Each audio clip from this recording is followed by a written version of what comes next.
अतिशय पारिवारिक संबंध असणारे जवळचे मित्र आदरणीय पुरुषोत्तम खेडेकर, आदरणीय सौ रेखाताई, या कार्यक्रमाला विशेष रूपाने उपस्थित असलेले आदरणीय न्यायमूर्ती बी.जी. कोळसे पाटील, माधवराव पाटील शेगावकर, प्राध्यापक इंद्रजित भालेराव, मराठा सेवा संघाचे अध्यक्ष विजय घोगरे, आदरणीय विक्रम बोके, रवींद्र माळवतकर, कर्नाटकचे आमदार मारुतराव मुळे, मंचावरील सर्व सन्माननीय अतिथीगण आणि उपस्थित माझ्या बांधवांनो आणि बहिणींनो,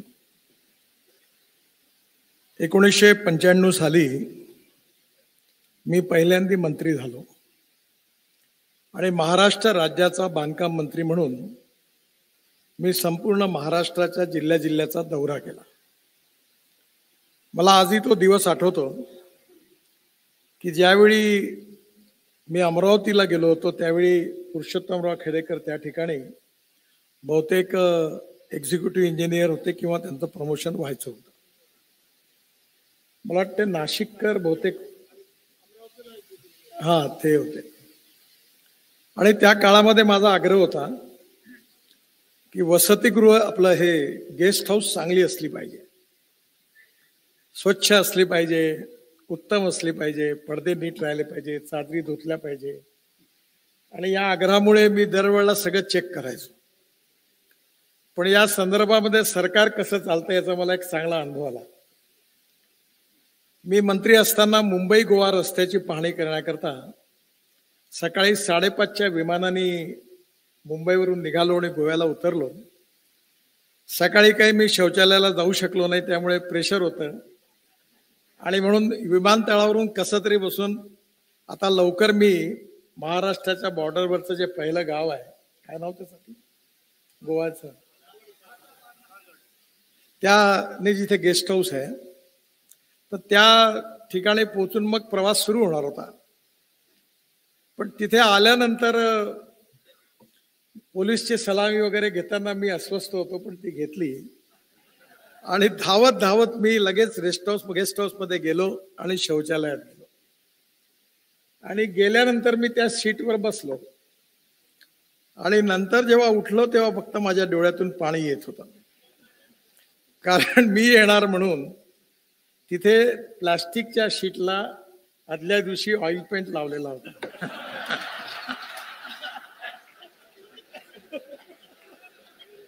आणि त्या ऑइल पेंटने माझे केस उपडले, इतकी वाईट अवस्था झाली.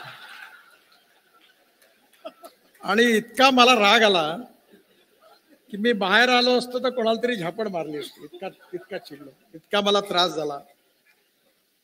पण मी थोडा वेळ शांत राहिलो आणि मग बाहेर आल्यानंतर आमचे सेक्रेटरी तांबे साहेब होते. त्यांना मी म्हणलं, तांबे साहेब, हे मला सांगा की या शौचालयाच्या याच्यावर हे ऑइल पेंट लावला आहे, मी आत्ता आलो, हे मूर्खासारखं काम करणारे कोण महान व्यक्ती आहेत? त्यांना लक्षात आलं प्रकार काय झाला. त्यावेळी कोकणाचे चीफ इंजिनियर होते पाटील साहेब, चांगले अधिकारी होते. त्यांनी ताबडतोब पाटील साहेब, पाटील इकडे या. पाटीलला विचारलं त्यांनी आणि मी पण, पाटील साहेब, तुम्हाला ह्या प्लास्टिकच्या याच्यावर ऑइल पेंट लावला, हे कसं काय? साहेब, चूक झाली म्हणे. म्हणलं कशी? तर म्हणे मी आता चौकशी करतो. करता करता शेवटी डेप्युटी इंजिनियर पर्यंत आले, सगळे उभे राहिलेले आहे. तर डेप्युटी इंजिनियरने सांगितलं की साहेब पूर कडक आहेत, सगळीकडे ऑइल पेंट लावा, सगळे पडदे चांगले करा. तर आम्ही इथेही ऑइल पेंट लावला.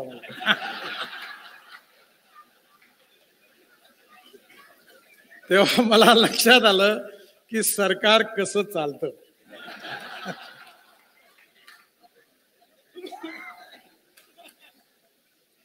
आणि त्याचा अनुभव झाल्यानंतर खेडेकर साहेबांच्या बाबतीमध्ये 2 गोष्टी विशेषता होती. एक, डिपार्टमेंटमध्ये त्यांच्यावर प्रेम करणारा वर्ग होता आणि एक त्यांच्या विरोधात सातत्याने तक्रार करणारा वर्ग होता. मग ज्यावेळी मला अनेक तक्रारी मिळाल्यानंतर मी चौकशी केली की काय आहे, बोलताना साहेब एक काम करणारे गृहस्थ आहेत, थोडा काम करताना मदत करतात, थोडा आउट ऑफ वे काम करतात, पण त्यांचा उद्देश वाईट नाही. मी म्हणलं काही इन्क्वायरी बाजूला ठेवा. आणि मी त्यांच्या मागे तेव्हापासून खंबीरपणे उभा राहिलो. आणि ते रिटायर्ड होण्याच्या आधी मला आठवत नाही पण 3-4 फाईल सगळ्या इन्क्वायरीच्या ओव्हर रूल करून मी पूर्ण त्या इन्क्वायऱ्या खतम केल्या. 35 फाईल होत्या. याचे एकमेव कारण असं होतं की ते अतिशय उत्तम, कार्यक्षम आणि ट्रान्सपरंट अधिकारी होते. आणि त्यांनी घेतलेल्या निर्णयामागे वाईट उद्देश नव्हता. एखाद्या वेळी मी म्हणतो कायदा एकदा नाही 1000दा तोडू, पण तो तोडण्यामागे गरीब माणसाचं हित असेल, कोणाचा चांगल्या गरीब माणसाला उभं करण्याकरता प्रयत्न असतील तर ते चूक नाहीये. आणि त्यामुळे एक उत्तम प्रशासक, एक उत्तम अधिकारी, कार्यक्षम अधिकारी, कारण सरकारमध्ये आता मी बोलणं बरोबर नाही कारण इथे बरेच त्यांचे मित्र आहेत. मी एकदा एका अधिकाऱ्याला विचारलं, तो म्हणाला मी IITतून आलो. मी म्हणलं तुम्ही तर वर्मी कल्चरही करण्याच्या लायकीचे नाहीये, तुम्ही काय काय काम करता. हुशार असणं आणि यशस्वी होणं यात फरक आहे. कार्यक्षम असणं, प्रशासन समजणं आणि ज्ञानी असणं यात फरक आहे. There is a difference between letter and spirit. We need to understand the spirit behind the knowledge. आणि ते इम्प्लिमेंट करण्याची क्षमता असणारा माणूस असेल तर तो उपयोगाचा आहे. आणि म्हणून अतिशय प्रॅक्टिकल अप्रोच घेऊन त्यांनी सार्वजनिक बांधकाम विभागात काम केलं, त्याचा मी साक्षीदार होतो. आणि त्यामुळे त्यांच्याबद्दल निश्चितपणे माझ्या मनात मी अशी कोणाची तारीफ करणाऱ्यापैकी नाही आहे. आणि एखाद्याने नसेल करायची तर तोंडावरही त्याची पूर्ण बेइज्जती करायलाही मागे पुढे पाहत नाही. पण ही त्यांच्यामधला गुण होता. त्यामुळे एक उत्तम अधिकारी म्हणून त्यांचा परिचय आपल्या सगळ्यांना नसेल, पण मी तो बांधकाम विभागात बघितला. दुसरी महत्वाची गोष्ट जी होती ती म्हणजे समाजाबद्दलची आत्मीयता, जबाबदारी, संवेदनशीलता आणि समाजाच्या विकासाची तळमळ. खरं म्हणजे आपला जो देश आहे तो अनेक समाजांना एकत्र मिळून झालेला देश आहे. आणि शेवटी याचा शेवटचा घटक आहे परिवार, आणि परिवारातला घटक आहे व्यक्ती. जर समाजाचा आणि देशाचा विकास व्हायचा असेल तर पहिले परिवाराचा विकास झाला पाहिजे. त्यांनी सांगितलं ते बरोबर आहे. माझ्याकडे बरेच लोक येतात आणि राजकारणाबद्दल तर माझं मत काही फार चांगलं नाही आहे. इथे फक्त यूज अँड थ्रो फिलॉसॉफी आहे. त्यामुळे मला एक जण आले, म्हणाले की मला देशाकरता आयुष्य द्यायचं आहे. तुम्ही काय करता? पण माझं किराण्याचं दुकान होतं पण ते दिवाळी निघालं. घरी कोण आहे? बायको आहे, मुलं आहे. म्हटलं तुमची गरज नाही म्हटलं राजकारणाला, आणि देशालाही नाही. पहिले आपलं घर व्यवस्थित सांभाळा आणि मग देशाची सेवा करा म्हटलं. त्यामुळे संघटनेमध्ये आणि पक्षामध्ये कार्यकर्त्याचा माणूस म्हणून विचार करणं अतिशय आवश्यक आहे. आणि no philosophy can be taught to empty stomach, हे विवेकानंदांनी सांगितलं आहे. आणि म्हणून मी याचा अनुभव चांगला घेतला, कारण आम्ही सातत्याने आंदोलन करायचो.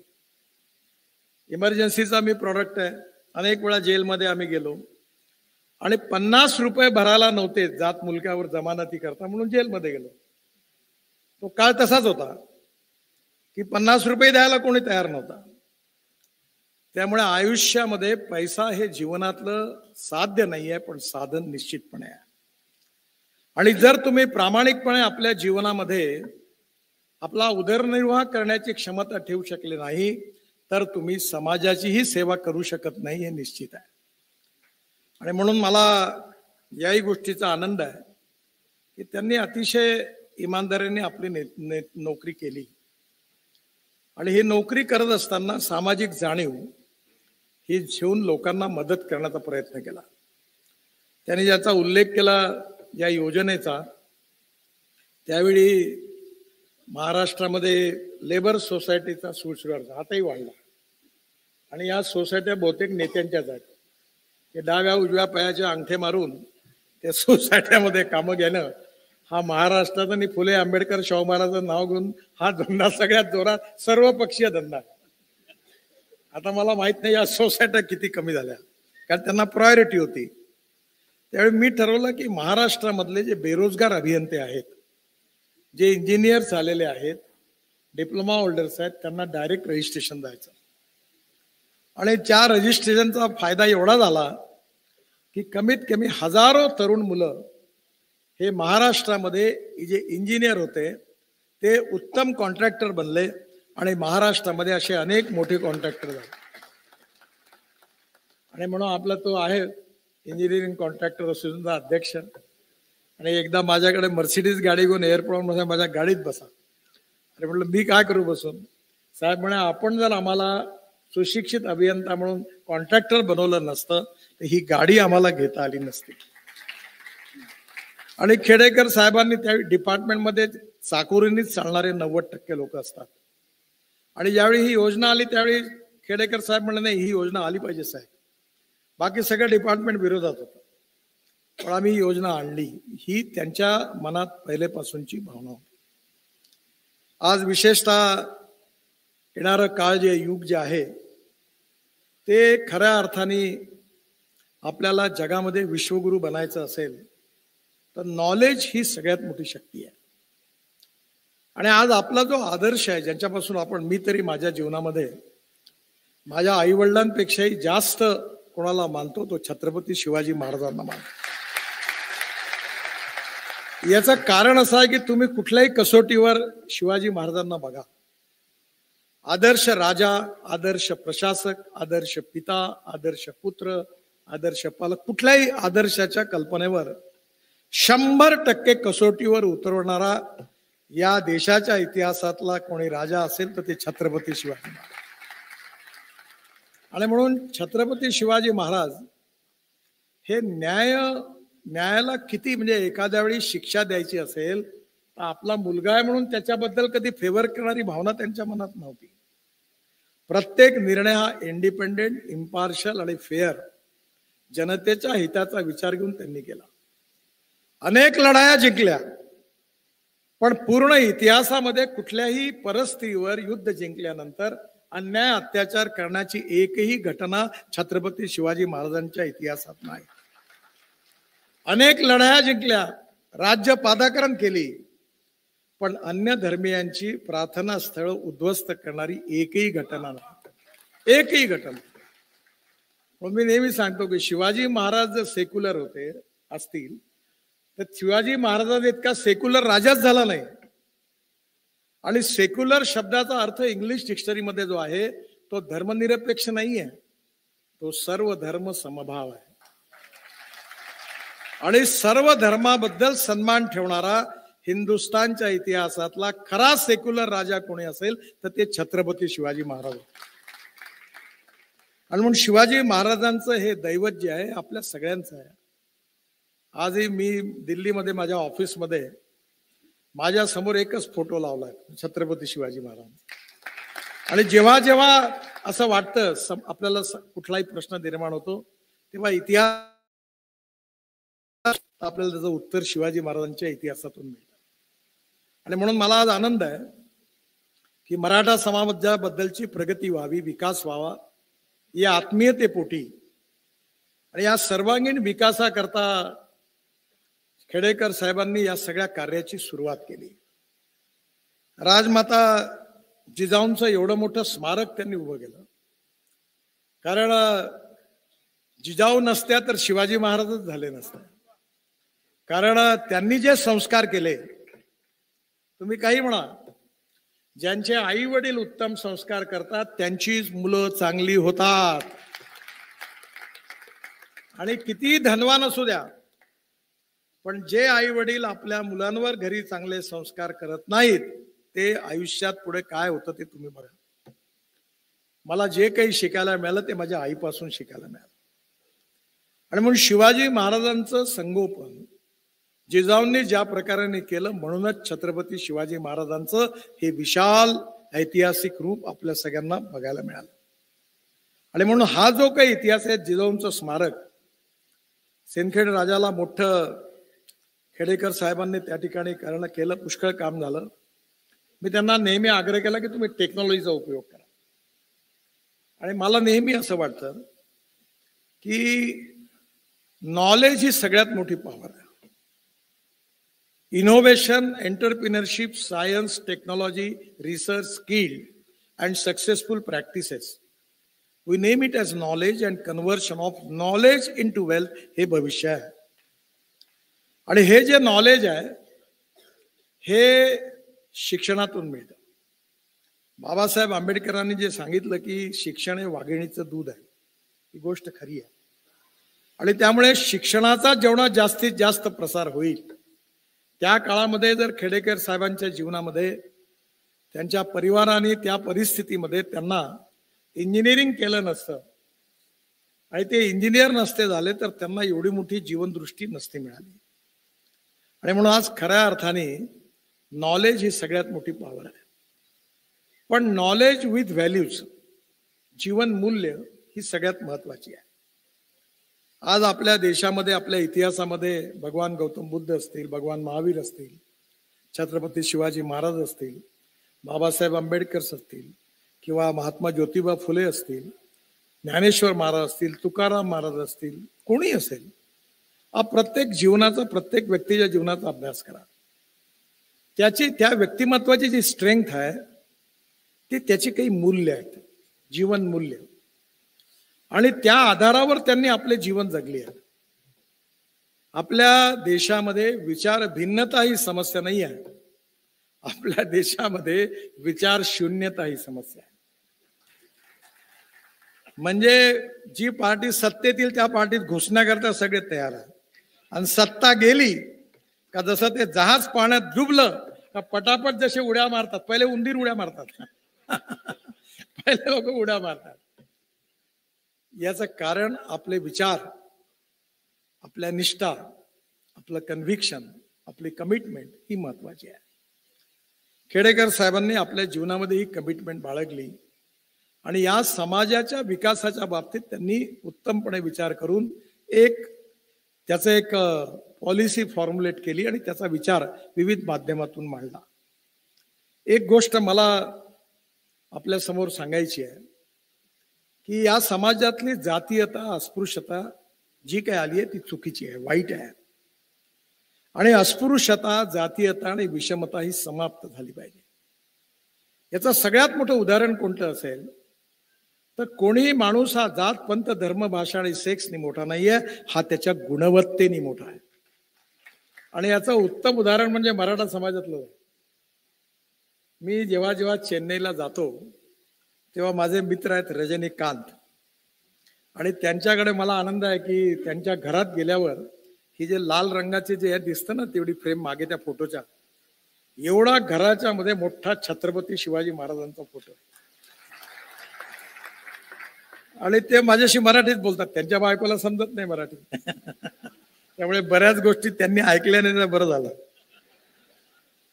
आता रजनीकांत कोल्हापूरचे बस कंडक्टर झाले, कर्नाटक बंगलोरमध्ये कंडक्टर, आणि गेले तामिळनाडूमध्ये, आणि आज तामिळनाडूमध्ये तामिळ भाषा बोलणारे लोक त्यांना देवासारखं मानतात. आता तुम्ही मला सांगा यात कुठे जात आले? म्हणजे तुमचं नॉलेज, तुमचं कर्तृत्व, तुमची गुणवत्ता ही जात, पंथ, धर्म आणि भाषेच्या भिंती ओलांडून तुम्हाला ताकद देते, शक्ती देते, रिकग्निशन देते आणि रिस्पेक्ट देते. आणि त्यामुळे ही गुणवत्ता समाजात वाढवणं, मला नेहमी एक माझ्या मित्रांनी चांगलं उदाहरण सांगितलं की दोन रेषा, एक आपली आहे आणि एक दुसऱ्याची आहे. तर आपली रेषा मोठी करायची असेल तर दुसऱ्याची पुसली तर आपली मोठी होते, किंवा आपली मोठी केली तर आपली मोठी होते. आपण आपली मोठी करण्याच्या भानगडीत राहावं.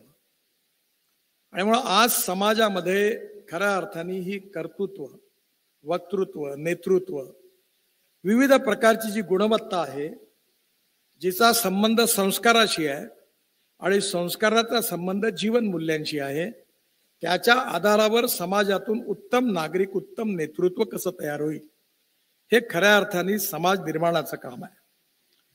खेडेकर साहेबांनी जी काही पुस्तकं लिहिली आणि जे विचार लिहिले त्याच्यामध्ये सामाजिक जाणीव, सामाजिक जाणीवेच्या बरोबर सामाजिक सवयी, कारण शेवटी तुम्हाला स्वतःचं पोट तर भरलंच पाहिजे. मी नेहमी सांगतो आपलं पोट पहिले पोटभर जेवा, पण आपलं भरल्यावर जो उपाशी आहे त्याचा तर विचार करा. तुमच्या घरात जे अन्न तुम्ही फेकणार ते तर त्याला द्या. कारण एकाने चांगलं सांगितलंय कि वही मनुष्य है कि जो मनुष्य के लिए मरे, यही पशु प्रवृत्ति है कि आप ही चरे, वही मनुष्य है कि जो मनुष्य के लिए मरे. त्यामुळे आपल्या समाजामधले जे तरुण मुलं आहेत त्यांना रोजगार मिळाला पाहिजे, त्यांची गरिबी दूर झाली पाहिजे, त्यांचा जीवनामध्ये सामाजिक आर्थिक परिवर्तन होऊन विकास झाला पाहिजे. आणि कुठेतरी जे थोर महात्मे होऊन गेले चरित्र त्यांचे पहा जरा, आपण त्यांच्या समान व्हावे हाच सापडे बोध करा. कुठेतरी जिजाऊंपासून शिवाजी महाराजांपासून प्रेरणा घेऊन भविष्यातली पिढी कशी निर्माण होईल या बद्दलची आस्थाच नाही तर तळमळ ठेवून त्यांनी एक काम करण्याचा प्रयत्न केला. मला विश्वास आहे की ही खूप मोठी चळवळ आहे.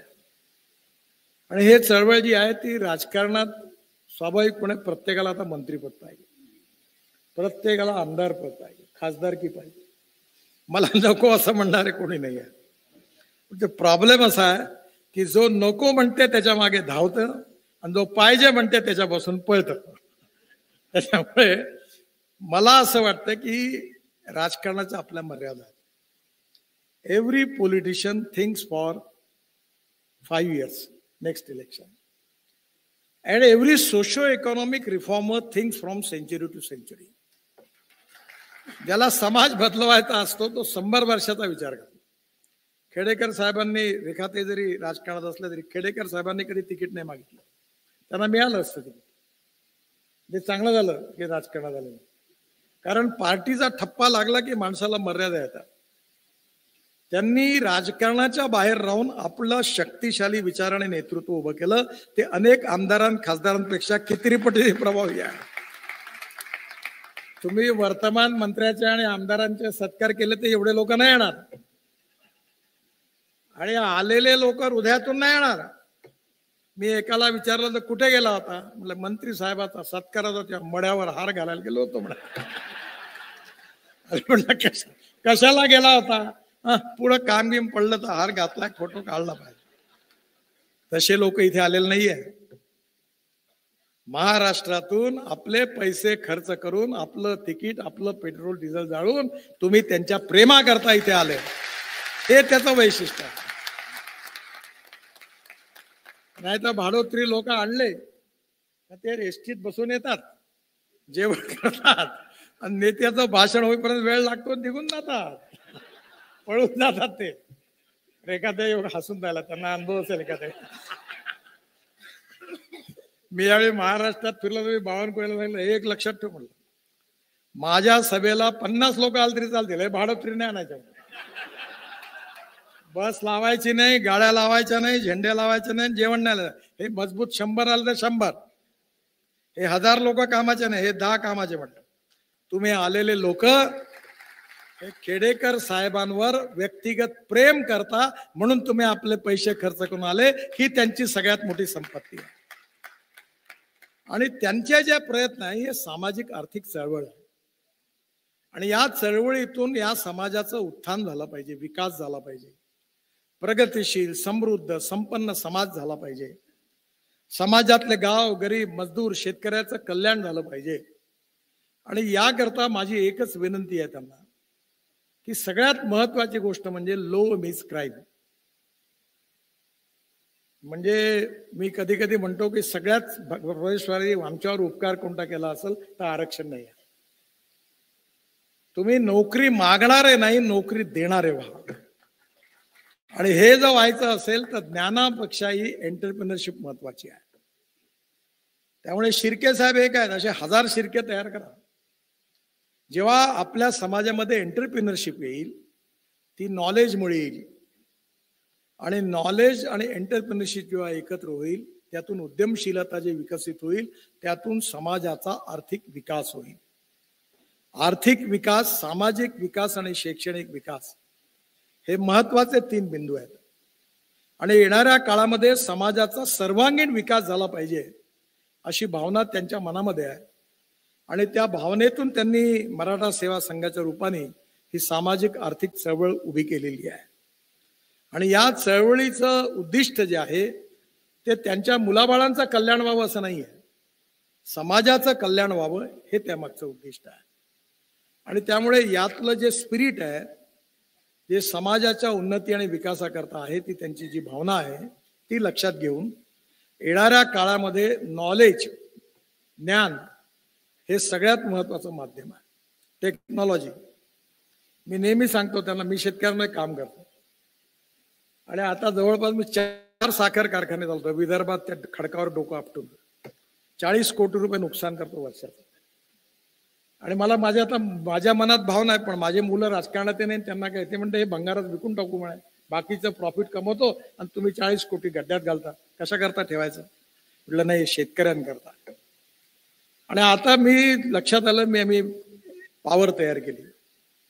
म्हणजे शेतकऱ्यांनी आता, खेडेकर साहेब, आपण बायो बिटुमिनवर तयार केलेला 1 किलोमीटर रस्ता नॅशनल हायवेचा आत्ता लवकर बांधून पूर्ण केला. की शेतकरी हा बिटुमिन दाता आहे, इंधन दाता आहे, ऊर्जा दाता आहे. आणि मी संकल्प केला की आमचं नागपूरचं एअरपोर्ट झाल्यावर पहिलं विमान हे शेतकऱ्यांनी तयार केलेल्या हवाई इंधनावर धावणार आहे. मी म्हणतो ते 101% खरं होतं बरं. मी खोटं बोलणाऱ्यापैकी नेता नाहीये. आणि म्हणून हे शेतकरी करू शकतो. माझ्याकडे स्वतः 88 टन एकरी ऊस काढला, 11 क्विंटल सोयाबीन झाला. आज मक्याचा भाव दुप्पट झाला, कारण मक्यापासून इथेनॉल बनतं. त्यामुळे मी त्यांना नेहमी आग्रह करतो की साहेब, तुम्ही आता, शेतकरी बहुसंख्य मराठा समाजाचा आहे, याला आर्थिकदृष्ट्या समृद्ध संपन्न कसं करता येईल, त्याच्या तरुण मुलाच्या हाताला रोजगार कसं देता येईल. माझ्याकडे इलेक्ट्रिकचा ट्रॅक्टर आहे, इलेक्ट्रॉनिक बैलजोडी आहे, ड्रोननी स्प्रेइंग आहे, ग्रीन हाऊस आहे. आता शेतकरी बदलला. आणि पुणे जिल्ह्यात तर सांगायची गरज नाही. पुणे जिल्हा, कोल्हापूर जिल्हा, सांगली जिल्हा, नाशिक जिल्हा, प्रगती आणि अहमदनगर जिल्हा पुष्कळ प्रगती आहे. त्यामुळे येणाऱ्या काळामध्ये आपल्या संघटनेच्या माध्यमातून समाजाचा सर्वांगीण म्हणजे सर्व प्रकारचा विकास, इंटिग्रेटेड अप्रोच फॉर डेव्हलपमेंट हा ठेवून त्याचा कार्यक्रम जर तुम्ही दिला तर या सगळ्या लाखो लोकांचं जीवन बदलल्याशिवाय राहणार नाही, असं मी त्यांना नेहमी आग्रहाने सांगत असतो. मला विश्वास आहे की असं आहे की जो माणूस जन्माला येतो त्याचा मृत्यू अटळ आहे. आणि ही गोष्ट खरी आहे वळसे पाटील साहेब, माणूस जीवन जगला किती यापेक्षा माणूस जीवन जगला कसा आहे जास्त महत्वाचा. आता असं झालं, आजकाल मी एकाला गमतीने म्हणलं, पहिले 64, 65, 62 गचकण्याचं प्रमाण खूप होतं. आता कोणालाही विचारावं 87 वर्ष, 95, मरतच नाही लोक. कारण हेल्थ मध्ये एवढ्या सुधारणा झाल्या की त्याच्यामुळे आता. पण एक गोष्ट खरी की जीवन कितीही मोठं असण्यापेक्षा तो जीवन जगला किती यापेक्षा जीवन जगला कसं आहे जास्त महत्वाचं आहे. आणि म्हणून जे जीवन तुमच्या सगळ्यांच्या आशीर्वादाने आदरणीय खेडेकर साहेबांना आणि रेखाताईंना मिळणार आहे, ते जीवन याकरता मिळो की आयुष्याच्या शेवटपर्यंत या समाजाच्या प्रगतीकरता, विकासाकरता, सर्वांगीण उन्नती आणि विकासाकरता परमेश्वराने त्यांना शक्ती द्यावी, विचार द्यावे, प्रेरणा द्यावी आणि हे पूर्ण करण्याची क्षमता द्यावी, जेणेकरून त्यांचं जे स्वप्न उराशी बाळगलेलं आहे तेच स्वप्न त्यांच्या आयुष्यात पूर्ण होताना त्यांना बघायला मिळेल. हाच त्यांच्या जीवनातला सगळ्यात मोठा आनंद आहे. आणि म्हणून मला विशेष रूपाने आनंद आहे की आपल्या सगळ्यांचे आशीर्वाद त्यांच्या मागे आहे. आज जरी अमृत महोत्सव होत असला तरी समाजोपयोगी, लोकोपयोगी कार्याकरता आपल्या सगळ्यांच्या आशीर्वादामुळे त्यांना उत्तम आरोग्य आणि दीर्घायुष्य मिळेल. मी आता एक गोष्ट रेखा त्यांना विचारली, मी एक चूक केली साहेब, माझ्यासारखा अनऑर्गनाइज इनडिसिप्लिन व्यक्ती नव्हता. मी पक्षाचं काम करायचो, स्कूटरवर बसायचो, तिघांना बसवून फिरायचो, डिझेल बंद नसायचं, अडचणीच्या काळात फार वाईट स्थितीत रात्री थाब्यावर जेवायचो, खाटीवर झोपून जायचो, समोसे खाऊन घ्यायचो, कधी जेवायचो, कधी नाही. आणि माझं पूर्ण लाईफ 135 किलो वजन होतं माझं. आता आज देखील मी सकाळी विमानाने निघालो नागपूरला. त्याच्या आधी मी 3 तास प्राणायाम आणि व्यायाम करून निघालो. कोणाचाही फोन येऊ मी घेत नाही. मी 3 तास माझ्या शरीराला दिले. माझी आई म्हणून तुम्ही ऐकलं नाही कधी, पण आता मी पहिली तास दिली की ती म्हणजे आपलं शरीर स्वास्थ्य. आणि मी आता विचारलं खेडेकर साहेब म्हणजे मी काही करत नाही. म्हणजे रेखाताई तुम्ही या बाबतीत आता कडक भूमिका घ्या. रोज 1 तास वॉकिंग, एक्सरसाइज, योग हे करून तुम्ही परफेक्टली फिट राहा. First priority to wealth. Second काही प्रॉब्लेम नाही, मुलं अतिशय उत्तम आहे, त्यामुळे second is to honest wealth. आणि थर्ड मग काही करा, बाकी सगळं काम करा. आणि म्हणून तुम्हाला उत्तम कार्य करण्याकरता परमेश्वरांनी निरोगी दीर्घायुष्य द्यावं अशीच छत्रपती शिवाजी महाराज आणि जिजाऊ मातेच्या चरणी प्रार्थना करतो. आपल्या उज्ज्वल या भविष्यातील आयुष्याकरता माझ्या खूप खूप शुभेच्छा. धन्यवाद. नमस्कार.